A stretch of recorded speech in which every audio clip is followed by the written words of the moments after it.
So, good morning again, class.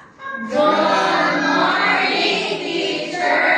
How are you today? I'm fine, teacher. Oh, that's good to hear. Before you will sit down, will you piece up some pieces of paper and then put it here. Then you can now fill down. Okay, before we will start our discussion for today, what is our class rules number 1? Sit properly. Raise your right hand if you want to speak. Number 2. Be quiet and listen when someone is speaking. Number 4. Participate in any class activities. And number 5. Follow instructions.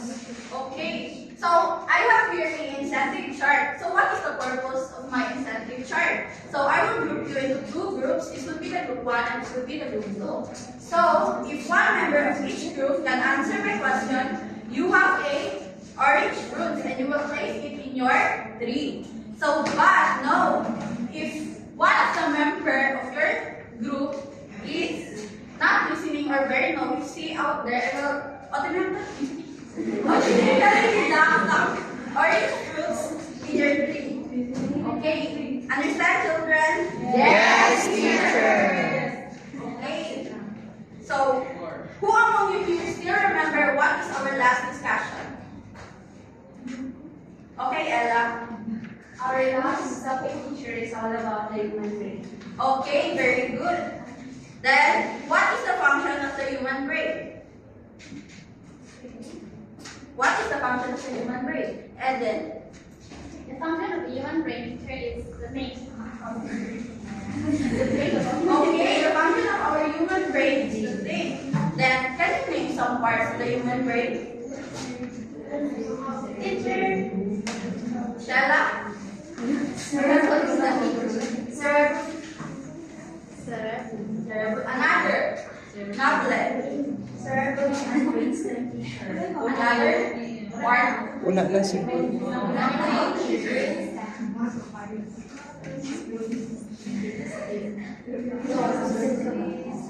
So, children, do you want to dance? Yes, teacher. I can hear you. Do you want to dance? Yes, teacher. Okay, please stand up.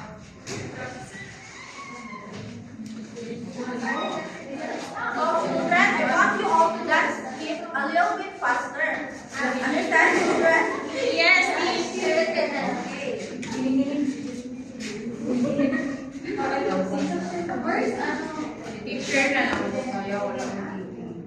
Teacher, i-perform sa unang teacher kaya wala ka malo. Nice stitch.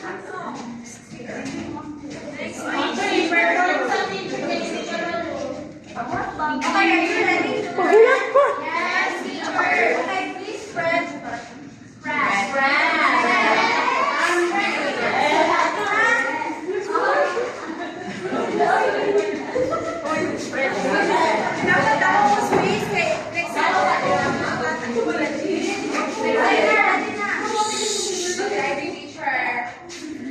Teacher, si Ivy nag-guitarra. Please stand up.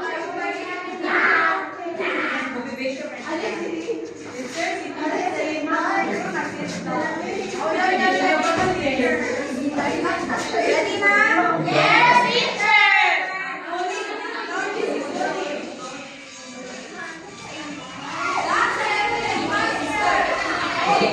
Oh, that! Hey, hey, hey, hey!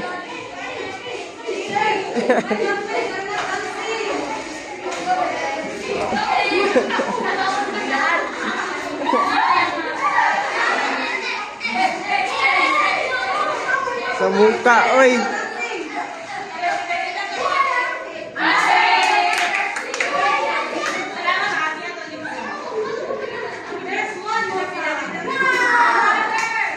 Yeah!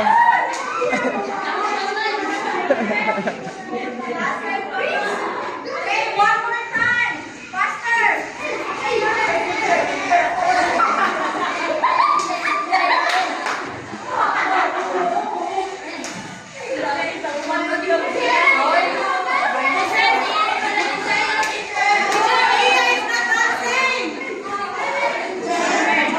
Si Eden pa, si Eden.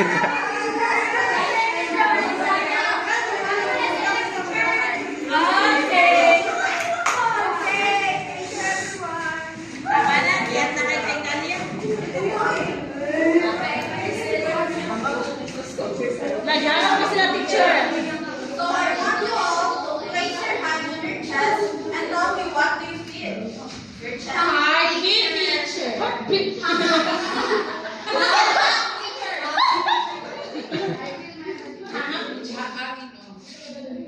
So Ami, what do you feel? Okay, next.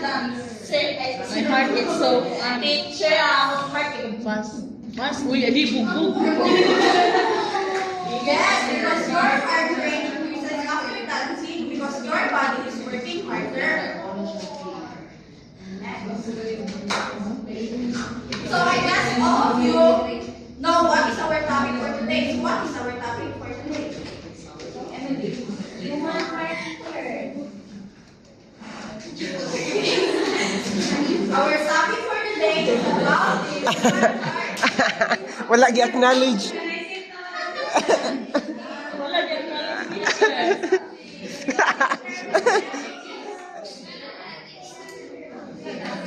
Yan mo. Ala, nagtubang ko katag ni teacher. Teacher, galaway sa teacher ko.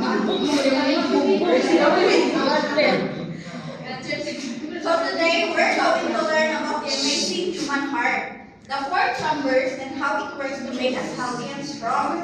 So this is our objective. Ay.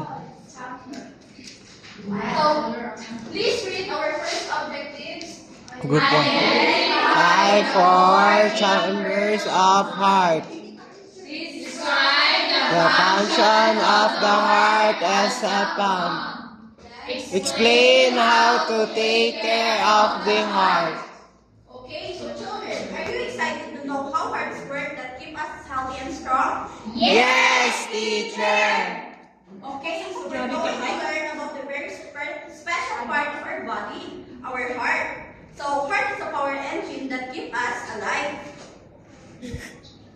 So I want you all to listen because teacher will read you a short story. So please listen it carefully because teacher will ask you a question after I read the short story. Huwag yung teacher, oy! Laos, library teacher. So, wala mo na, teacher. Short story. Yung pagking nakuha. Once upon a time, inside Leo, lived a tiny superhero named Heart. Heart's superpower was pumping blood. He sent energy to Leo's arms for climbing, his legs for running, and his brain for thinking. When Leo eats yummy fruits and veggies, Heart pumps strong. When Leo eats too much candy, Heart feels tired. Leo learned that taking care of his body means taking care of his superpowered heart. So, are you listening, children? Yes, teacher. So, what do you think is the story all about? Raise your hand. Remember our classroom rules. Another hand. Another hand. Another hand.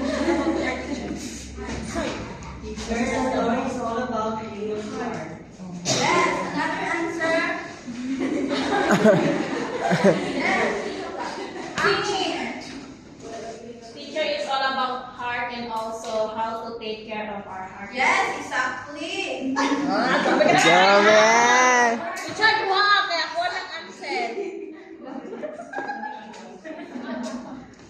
Yes, you do take care of our heart because heart is the reason why we're alive.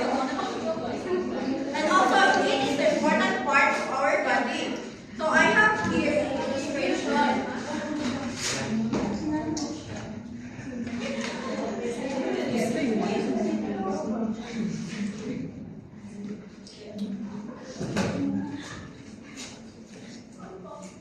So this is the heart chambers. This is the right atrium, the right ventricle, and this is the left atrium, the left ventricle. Papilit sa board, teacher.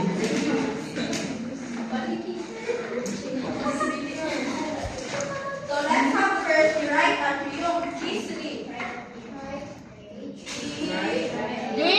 chamber receive deoxygenated from the body. It's like a collection point for blood that's low in oxygen and needs to be refreshed. Yeah, so dili siya mag-part ang right atrium. Dili siya mag-part ang right atrium. Mga part. Then, dili. Right. Not right. Sorry. diri. Saya din yan, diri. Here. My right atrium The is next, right ventricle.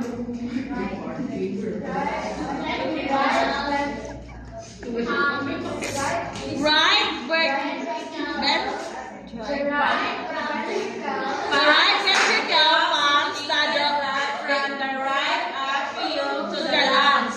This is where the blood releases carbon dioxide and picks up fresh oxygen. Yes, this is the right ventricle. This part. This part is the some right ventricle. Next, the left atrium. The left atrium receives oxygen-rich blood from the lungs. It acts as a holding area before the blood is sent to the body.